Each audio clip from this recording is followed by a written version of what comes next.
오늘 우리에게 주시는 하나님 말씀을 봉독합니다.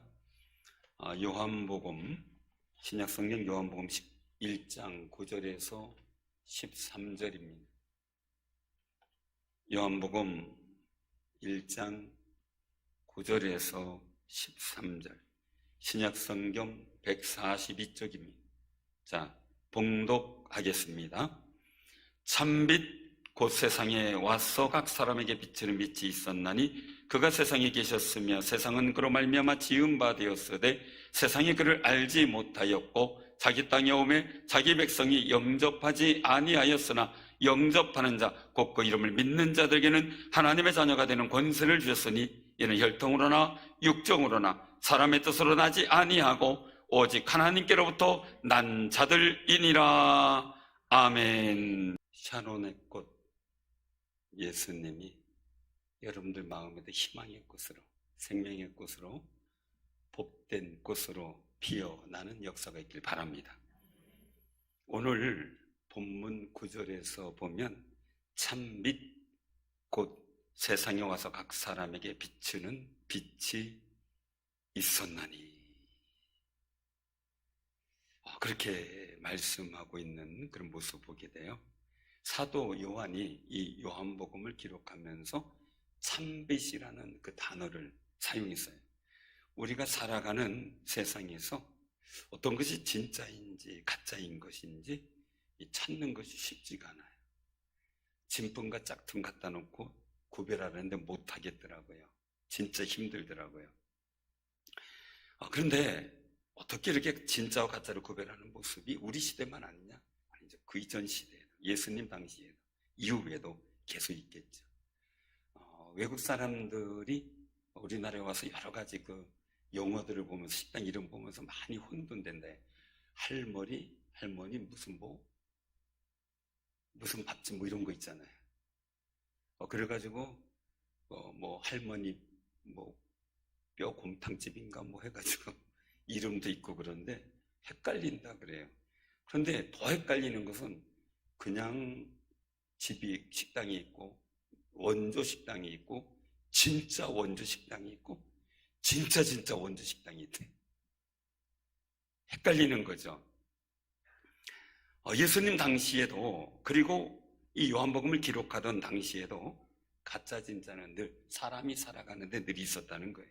그렇기 때문에 오늘 우리가 봉독한 이 요한복음에서 사도 요한도 이 말씀을 기억하면서 참이라는 단어를 사용하게 됩니다. 사도행전 5장에 보면 율법교사 가말리엘이 말한 내용을 통해서 우리가 알게 되는 부분이 있는데,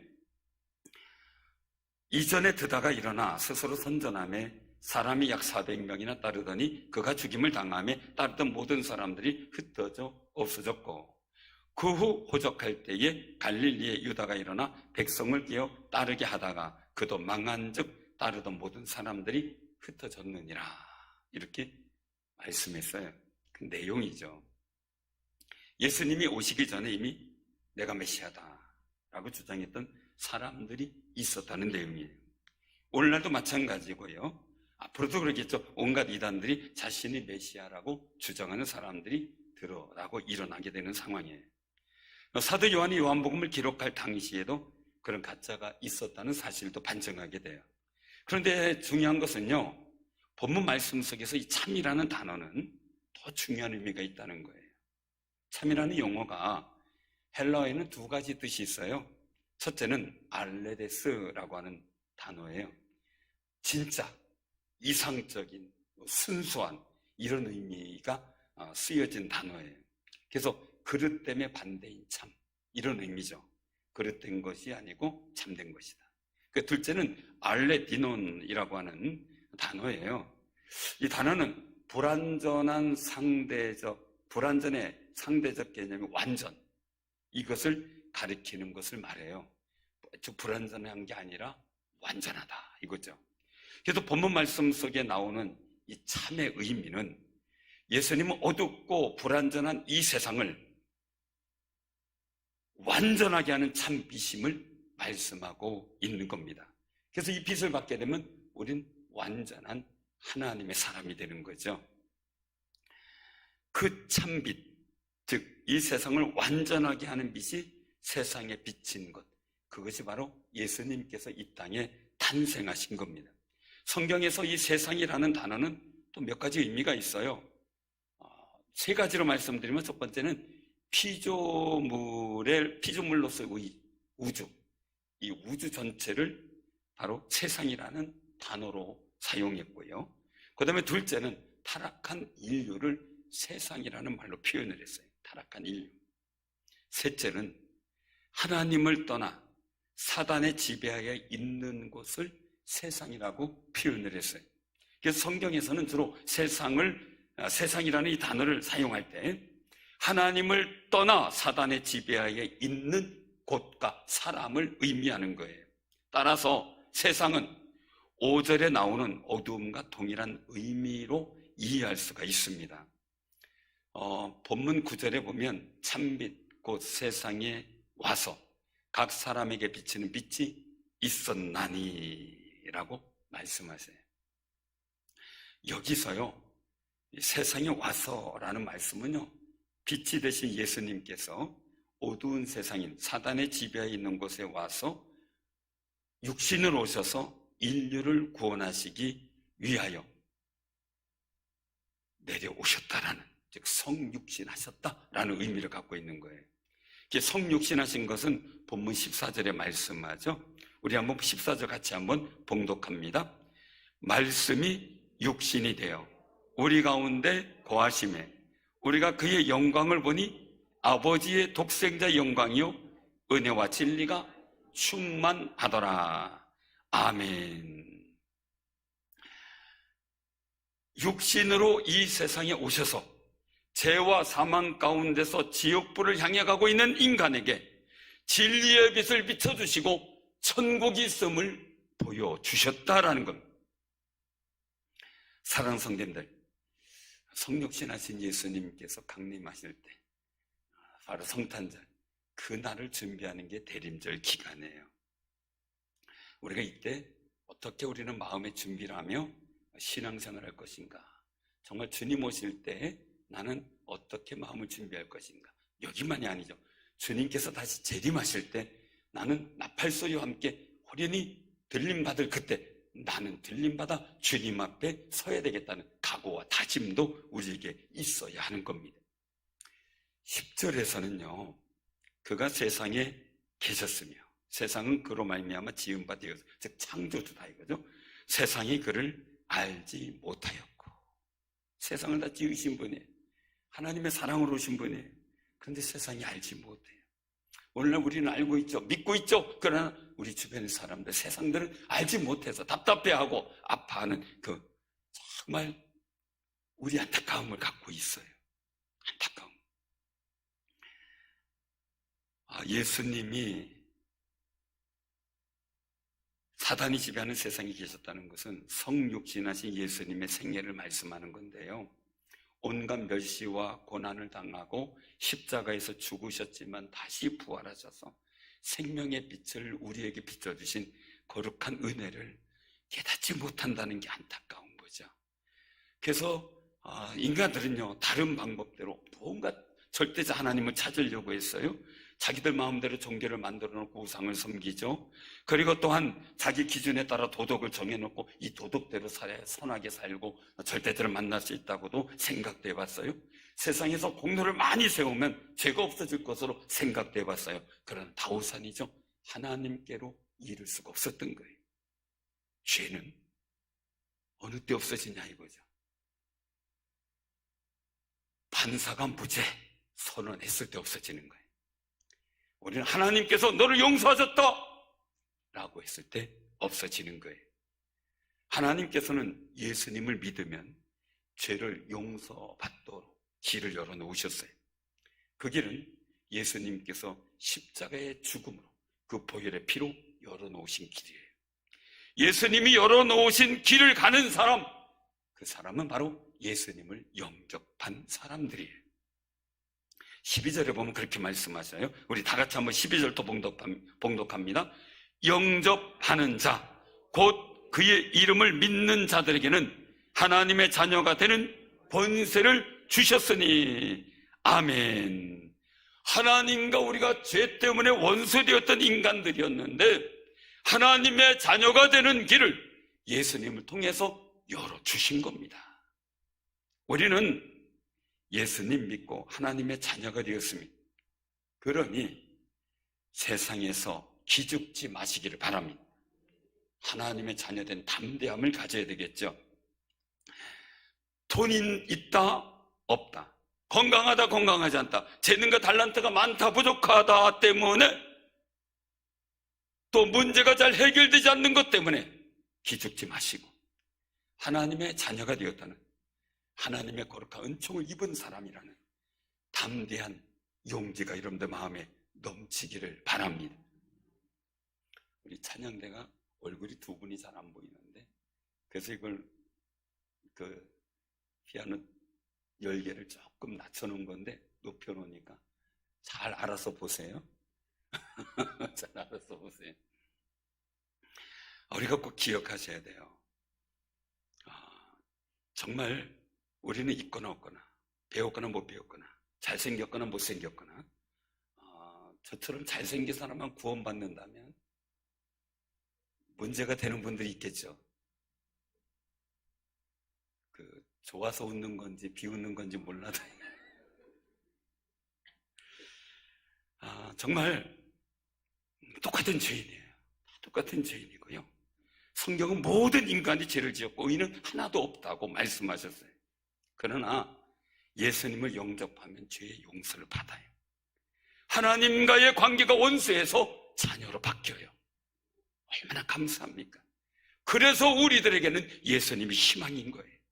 예수님을 믿고 그 예수님을 영접한 사람은 생명의 빛이 비춰져서 생명의 길을 가게 된다는 사실을 확신하시기를 바랍니다. 생명의 빛을 받은 사람은 천국이 보입니다. 하나님의 거룩한 영광이 마음에 믿어지고 그려집니다. 그 영광 위에서 살아가는 하나님의 거룩한 능력과 은혜가 무엇인지 알게 됩니다.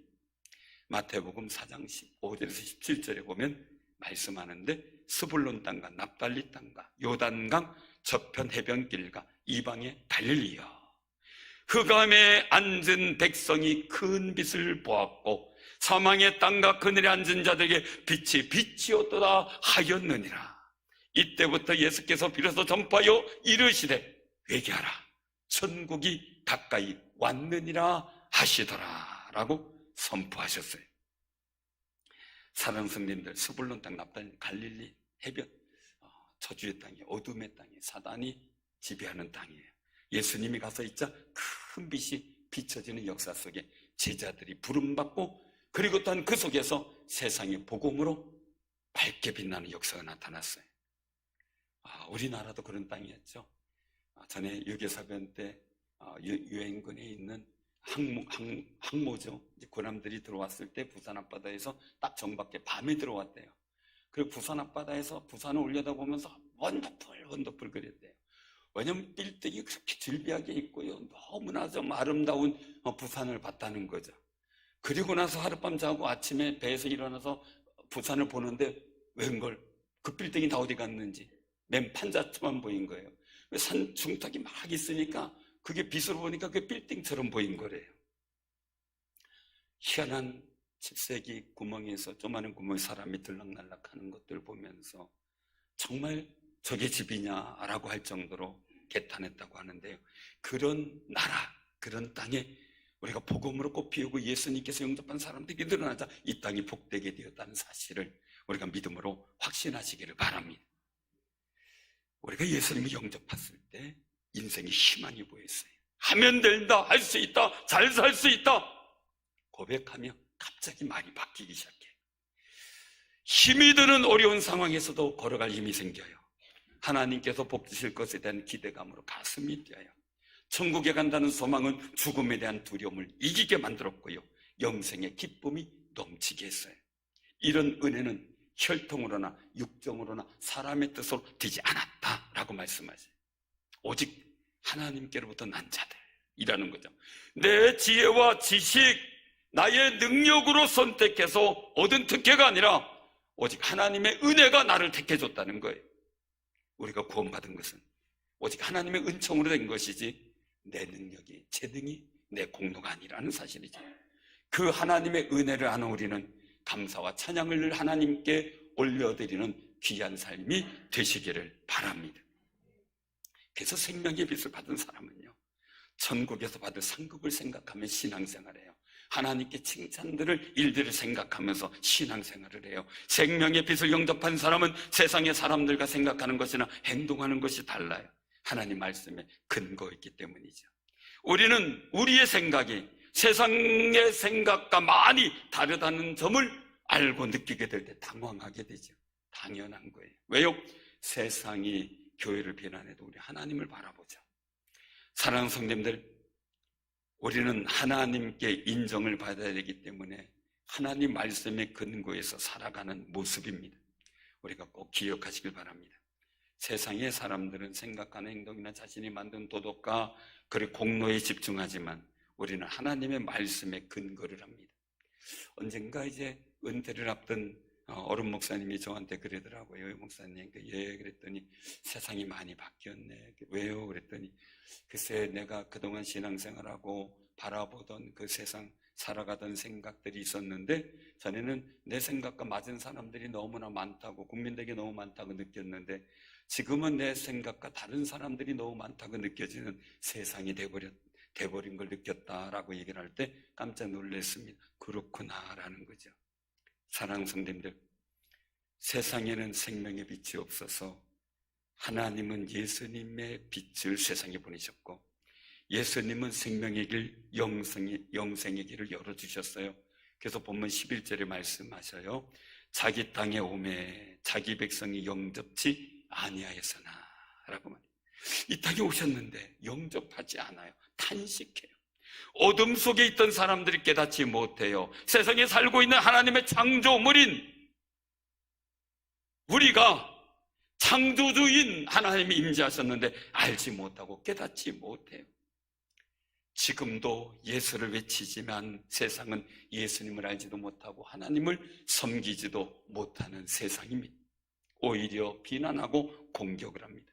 믿는 것을 무식하다고 말합니다. 하나님을 의지하는 것은 약하기 때문이고 무능하기 때문이라고 말합니다. 사랑하는 성도들, 그러나 자신들이 무식하고 기독교인들 아직 지혜롭다는 것을 그들은 알지 못합니다.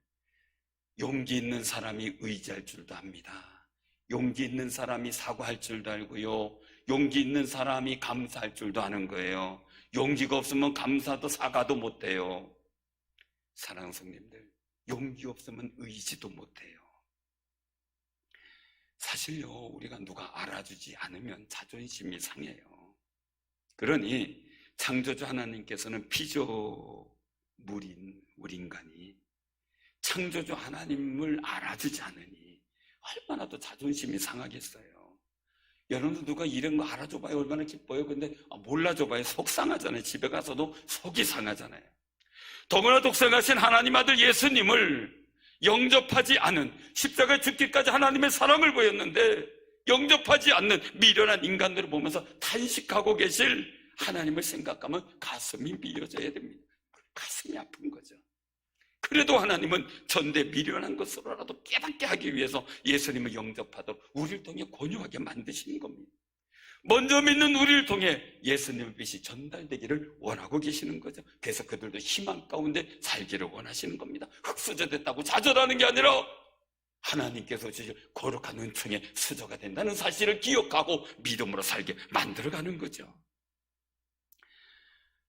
먼저 믿는 우리를 통해서 예수님의 빛이 전달되도록 기도하는 삶이 되시길 바랍니다. 예수님께서 우리에게 말씀하셔요. 너희는 세상의 빛이라. 산 위에 있는 동네가 숨겨지지 못할 것이요 라고 마태복음 5장 14절에 말씀하셔요. 복음의 빛, 진리의 빛이 되는 그 거룩한 삶이 되시기를 바랍니다. 이 크리스천 젠틀맨이라고 하는 단편 소설이 있어요. 그 내용은 덴마크와 스웨덴의 전쟁이 배경이에요. 이제 전투가 끝났어요. 전투가 끝나서 병사가 진지로 돌아가는데 신음소리가 들어요. 조심스럽게 발걸음 옮기며 가까이 가보니까 적군의 병사가 부상을 당해서 누워 있어요. 근데 이 적군 병사가 얘기를 하는 거예요. 적군인지도 모르고 죽어가는 목소리로 물 한 모금만 달라고 물 그러는 거예요. 그래서 병사는 치근한 마음이 들어서 전투도 끝났으니까 자기네들 이겼으니까 물을 주려고 소통해서 물을 꺼내 뚜껑을 여는데 그 적군의 병사가 누워있다가 총을 발사를 해요. 권총을요. 근데 다행히도 누워서 겨냥해서 잘못됐는지 총알이 빗나가요. 너무나 놀라서 이 병사도 주저앉았겠죠. 사랑하는 성도 여러분들 같으면 이런 상황 어떻게 하겠어요? 걔도 물뚜껑 끝까지 열어서 먹여줘야 될까요? 열지 말아야 될까요? 과연 이런 상황이 되면 나는 어떻게 행동할 수 있을까요? 냅다 가서 그냥 머리를 한번 걷어차줘야 되나요? 또 피하면서 총을 쏴버릴 수도 있겠죠? 전쟁 영화에서 보면 이런 경우 있으면 막 개머리판으로 짓이기듯이 복수를 하더라고요. 많은 생각할 수 있을 거예요. 그러나 그 순간이 되면 아무도 자기 행동을 예측하지 못해요. 왜? 적을 죽이지 못하면 내가 죽기 때문이죠. 그런 순간에, 그런 위기의 순간에 내 행동을 어떻게 예측할 수 있겠습니까? 그러니 병사는 뚜껑을 열고요, 그 적의 병사 입에 수통을 물려줘요. 야, 이 자식아, 밥만 처먹어라! 하고 말이지. 정말 이 내용을 보면서요, 느낀 거예요. 줄 수 있는 마음이 그 사람의 능력과 힘을 나타내는 거예요. 주는 것이 그 사람의 고귀한 인격과 실력을 보여주는 거죠. 하나님은 하나님의 마음을 우리에게 주셨어요. 그 아들 예수님도 우리에게 주셨어요. 요한복음 3장 16절에 말씀하죠. 하나님이 세상을 이처럼 사랑하사 독생자를 주셨으니 이는 그를 믿는 자마다 멸망하지 않고 영생을 얻게 하려 하심이라. 하나님이 세상을 보내신 것은, 예수님을 세상에 보내신 것은 세상을 심판하려 하심이 아니고요, 예수로 말미암아 세상이 구원받게 하시려고 하셨다는 거예요.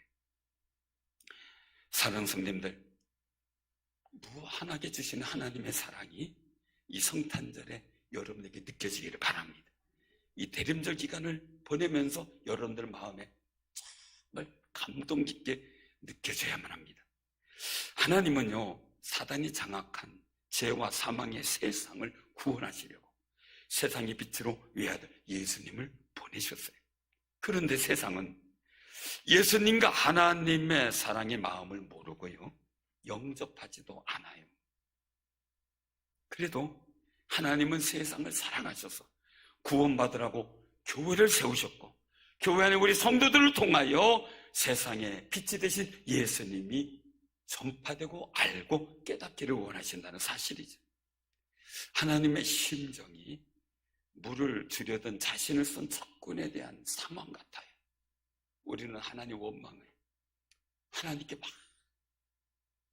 불신의 총을 쏘고요, 원망의 총을 쏘고요, 하나님이 싫어하는 일을 하면서 하나님 가슴에 팍팍 화살을 박으려고 하는 삶을 살아갈 때도 있어요. 그래도 하나님은 우리에게 예수를 통해 생수를 주셨고 구원의 길을 여셨고 그리고 생명의 빛을 비춰주셨어요. 이제 세상의 빛으로 오신 예수님의 탄생하신 성탄절이 점점 다가와요. 세상은 지식적으로 알지만 영접하지 않아요. 오히려 성탄절 문화를 못하게 만들려고 해요. 지금까지 난 코로나 보면서 이런 특이한 코로나 처음 봐요. 코로나 확진자가 많이 늘어나는 시기를 보니까 꼭 7월하고 9월 사이에요. 이때는 8월 대모도 있지만 교회 여름 행사가 굉장히 많은 때예요. 그리고 겨울은 꼭 11월 말에서 1월 중순까지 아주 확진자가 급속하게 늘어나요. 이 시기에는 성탄절 행사, 부흥회가 있는 시기예요. 교회가 중요한 일을 준비하는 시기예요. 하나님은 우연을 통해 비련을 만들어가는 역사도 있어 소망하고 바라봐요. 근데 사단은요, 도의적인 것과 공의적인 것을 말하면서 가면으로 쓰고 교회를 억압하려고 하는 경우가 많아요. 옛날이나 지금이나 앞으로도 마찬가지일 거예요. 사단의 역사로 만들어지는 어두운 세상 속에 갇혀있는 사람들이 참 안타까운 일이죠. 사랑하는 성도님들, 교회는 늘 그랬어요. 사단의 공격을 받았죠. 이미 성탄절 문화를 행하지 못하도록 계획하고 진행해 온 것이 20여 년 이상 됐어요. 이건 우리나라만이 아니에요. 우리 지역만 전 세계적인 거예요. 그래서 메리 크리스마스를 백화점마다 압력에 못 이겨서 더 해피 홀리데이로 바꿔요. 행복한 휴일이라는 이야기예요. 그리고 성탄트리 못하도록 만들고요. 원래 성탄트리에 별보다는 십자가를 다는데 그것도 못 달게 만들기도 해요. 근데 우리 교회는 십자가가 있으니까 별을 다는 거예요. 다윗의 별을. 각 학교는 방학을 교장 자율로 맡겨버렸어요. 어느 순간부터. 그것도 한 10여 년 되죠. 수련회를 가지 못하도록 한 수련회가 초토화 되죠. 왜? 방학 일치가 안 되니까. 아이들 수련을 못하게 됐어요. 제가 학생 때는요, 교회 수련회 간다면요, 확인만 되면은요, 좋은 인성훈련의 기회가 되니까 갔다 오라고 장렬했어요. 거리 희망차게 들렸던 성탄 캐롤송이 이제는 어디에도 들리지 않아요. 올해 우리 교회는 성탄 드리를 더 풍성하게 했어요. 성탄 드리를 헌물하신 분도 계세요. 정말 너무 감사해요. 점점 교회에서도 성탄 드리가 없어져요. 여러분, 우리가 성탄 캐롤송은 우리가 늘 불러야 되는데 말이죠. 저작권법 뭐 이걸 또 의논해가지고 갑자기 들리지 않게 만들었어요. 교회에서는 지나가는 사람들에게 성탄 캐롤송이 울려 퍼졌으면 좋겠다. 왜? 특정한 가수가 부른 캐롤송이 아니면 옛날에 부른 거면 다 저작권이 끝났어요. 지금 특정한 가수가 부른 거에만 저작권료가 붙어요. 우리가 그걸 생각해야 되는데 정말 캐롤송이 많이 주변의 사람들에게 지나가다마다 들렸으면 좋겠다. 이 생각을 한번 해봐요. 어떻게 하면 좋을까 연구도 해보고요. 우리라도 열심히 세상의 빛으로 오신 예수님을 전하길 바랍니다. 여러분들이 영접하여 하나님의 자녀가 되었어요. 세상의 빛으로 오신 예수님 우리는 하나님의 자녀답게 찬양하고요. 빛으로 오신 예수님을 영접한 하나님의 자녀답게 당당하게 성탄절을 살아가는 귀한 승리자들이 되시기를 바랍니다. 그 소망 갖고 우리가 살아서 하나님의 자녀다움의 모습을 이뤄가는 귀한 승리자 되기를 주님의 이름으로 축원합니다. 아멘.